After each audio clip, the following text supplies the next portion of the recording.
লাভ ক্ষতি বিষয়ে ক্রয় মূল্য, বিক্রয় মূল্য, লাভ ক্ষতি এই বিষয়গুলো আমাদের মোটামুটিভাবে জানা হয়ে গেছে।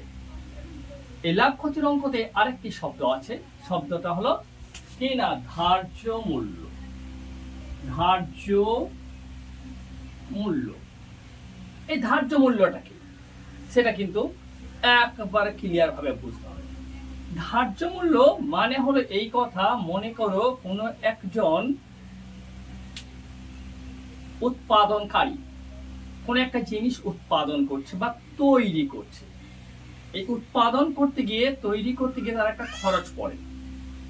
যেমন একজন যার কাপড়ের ফ্যাক্টরি আছে, সেই বিভিন্ন কাপড় তৈরি করে। এই কাপড় মানে কাপড় বলতে শার্ট, প্যান্ট, শাড়ি ইত্যাদি ইত্যাদি যাই তৈরি করে তার উপর একটা কিন্তু খরচ থাকে সেখানে, ঠিক আছে। আবার এই তো একটা পেন, পেনের কারখানায় এই পেনটি যখন তৈরি হয় তখন পেনের যে উপাদানগুলো রয়েছে সেগুলো কিনতে মেশিন এবং কর্মচারী ইত্যাদি ইত্যাদি বাবদ একটা খরচ হয়, সেটা হচ্ছে উৎপাদন ব্যয় বা উৎপাদন খরচ। উৎপাদন উৎপাদন ব্যয়, বোঝা গেল? তাহলে কোন একটা দ্রব্য উৎপাদন করতে যে খরচটা হচ্ছে সেই খরচটা হলো উৎপাদন ব্যয়, ঠিক আছে। এইবার এই উৎপাদন ব্যয়ের উপর কিছুটা মূল্য চাপিয়ে সেই দ্রব্যটির মূল্য নির্ধারণ করা হয়, ঠিক আছে। সেই দ্রব্যটির মূল্য নির্ধারণ করা অর্থাৎ উৎপাদন ব্যয় তার সঙ্গে যে বাড়তি মূল্য যোগ করে যে মূল্যটা পাওয়া যাবে সেটাই কিন্তু ধার্য মূল্য। তাহলে উৎপাদন ব্যয় প্লাস বাড়তি মূল্য, বোঝা গেল? আর সহজেই বোঝা যাবে, আমরা সচরাচর ওষুধপত্র কিনি, দোকানে বিভিন্ন ক্রিম ট্রিম কিনি বা প্যাকেটিং বিস্কুট ফিস্কুট এই সমস্ত দ্রব্যগুলো কিনি, আমরা দেখি সেখানে একটা মূল্য প্রিন্ট করা থাকে, একটা মূল্য লিখিত আকারে থাকে। ওই যে প্রিন্ট করা মূল্যটা আছে ওই মূল্যটাই কিন্তু ধার্য মূল্য, কারণ ওখানে বিস্কুট যিনি তৈরি করছেন বা ক্রিম যিনি তৈরি করেছেন বা কলম যিনি তৈরি করেছেন তার সমস্ত খরচের পর তারপরে সে তার লাভ প্লাস সে যেখানে বিক্রি করবে এবং সেখানে ট্রান্সপোর্ট খরচ ইত্যাদি ইত্যাদি সব মিলে চাপিয়ে আরেকটা মূল্য সেখানে এডিট করে, বোঝা গেল? তাহলে উৎপাদনের উপর এডিট করে সেই মূল্যটা হচ্ছে ধার্য মূল্য। তার মানে ধার্য মূল্য মানে হচ্ছে উৎপাদন ব্যয় প্লাস বর্ধিত মূল্য বা বাড়তি মূল্য। তাহলে উৎপাদন ব্যয় প্লাস বাড়তি মূল্য ইকুয়াল টু হচ্ছে ধার্য মূল্য। এখন মজার বিষয় হলো এই ধার্য মূল্যতে কিন্তু সব দ্রব্য বিক্রি হয় না, হয়তো কোনো কোনো দ্রব্য বিক্রি হবে কিন্তু বেশিরভাগ দ্রব্য ধার্য মূল্য বিক্রি হয় না। আমরা জানি ওষুধ দোকানে আমরা ওষুধ যখন কিনতে যাই যে প্রিন্ট থাকে, ওষুধ দোকান কিনে সে প্রিন্টের দাম নেয় না, প্রিন্ট থেকে কিন্তু কম নেয়, তার মানে সেখানে ছাড় দেয়। ক্রিম কিনতে গেলে ক্রিমের দোকানও কিন্তু ঠিক তাই, ক্রিমে যে প্রিন্টটা করা থাকে সেই প্রিন্ট মূল্য কিন্তু দোকানি আমার কাছ থেকে নেয় না, সেখানে কিছু টাকা কম নেয়, 2 টাকা 5 টাকা যাই কিছু কম নেই।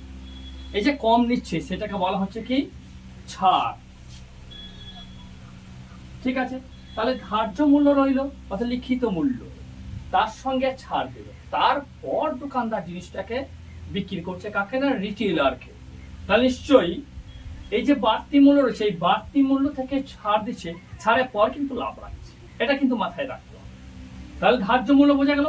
ধার্য মূল্যতে কি ঢুকে থাকছে না, উৎপাদন ব্যয়, তার সঙ্গে কি হবে দোকানিকে ছাড় দেবে, সেই ছাড়ের মূল্য থাকবে, প্লাস কি থাকবে না যে বিক্রি করছে তার লাভের পরিমাণ। তারপর এখানে ধার্য মূল্যতে কি কি বিষয় পেলাম, ধার্য মূল্য, ধার্য মূল্য ইকুয়াল টু কি হবে উৎপাদন খরচ, উৎপাদন ব্যয়, ঠিক আছে। তার উপর কি থাকবে লাভ, লাভ থাকবে, ঠিক আছে। তারপরেও কি থাকবে বাড়তি আরেকটা মূল্য থাকবে, সেটা কি নাম, সেই মূল্যটা হচ্ছে ছাড়, সেই মূল্যটা হলো ছাড়। 3টি বিষয় থাকবে এই ধার্য মূল্যতে। হ্যাঁ, মনে রাখতে হবে কিন্তু সব ক্ষেত্রে নয়, কিছু কিছু জিনিসপত্র আছে যা লেখা আছে সেই দামটি লাগে, সেক্ষেত্রে বোঝা সেটা এক্সেপশনাল, কিন্তু বেশিরভাগ ক্ষেত্রে কিন্তু এটা হয় যে প্রিন্ট মূল্য থাকে অর্থাৎ লিখিত মূল্য থাকে, সেই লিখিত মূল্যটা কি করে লিখিত মূল্য নির্ধারণ করা হয় না, তার উৎপাদন খরচ চাপানো হয়, তার সঙ্গে লাভ রাখা হয়, তার সঙ্গে রিটেলারকে একটা ছাড় দিবে, সেই ছাড়ের মূল্য রাখা হয়। আশা করি ধার্য মূল্য সম্পূর্ণভাবে ক্লিয়ার। এবার ধার্য মূল্যের উপর আমরা ম্যাথ করে দেখব, আরো ভালোভাবে বুঝে নেব। এই মনে করো এই পেনটাই কারখানাতে উৎপাদন করতে হতে, পেনের যে আনুষঙ্গিক বিষয়গুলো সেগুলো কিনতে কর্মচারী, মেশিন টেশিন, কারেন্ট পানি ইত্যাদি ইত্যাদি বাবদ টোটাল খরচ হলো ধরা গেল কত, 20 টাকা।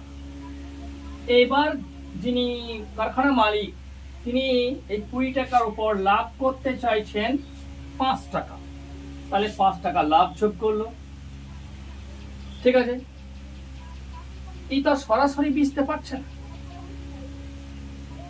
এই উৎপাদন যে কারখানা মালিক সে আবার কাউকে দিবে, হোলসেলকে ডিস্ট্রিবিউটারকে, তারপরে সেটাকে দিবে, তারপরে রিটেলার পাবে। এই যে গ্যাপটা রয়েছে, ঠিক আছে, এই গ্যাপটার জন্য কেউ তাদের লাভগুলো রাখবে, তাদের লাভ রাখার পরে সর্বশেষ যে রিটেলারকে বিক্রি করবে সে হয়তো কিছু ছাড় দিবে, ঠিক আছে।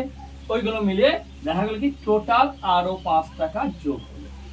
এই যে আমি ছাড় বলছিলাম, এই ছাড়টা সমস্ত কিন্তু এখানে কিন্তু ঢুকে থাকবে, কারণ কোম্পানি চাইছে 5 টাকা লাভ রাখবে।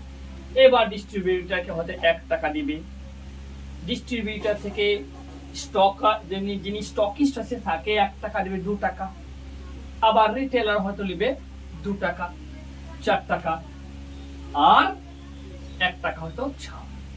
টোটাল এই লোক হলো কত তাহলে মূল্যটা, 20, 5, 25, 5, 30 টাকা।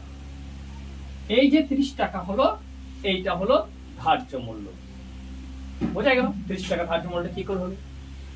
এবার এই যে 5 টাকা রইলো, এখানে কি বলে, এখানে কখনো দুটো স্টেপ থাকতে পারে, কখনো একটা স্টেপ থাকতে পারে, কখনো 3টে স্টেপ, যাই হোক এখানেই কিন্তু সেই স্টেপের লাভগুলো থাকবে, তার সঙ্গে দুটাকে ছাড় দিবে, সেই ছাড়ের মূল্যটা থাকবে। ক্লিয়ার?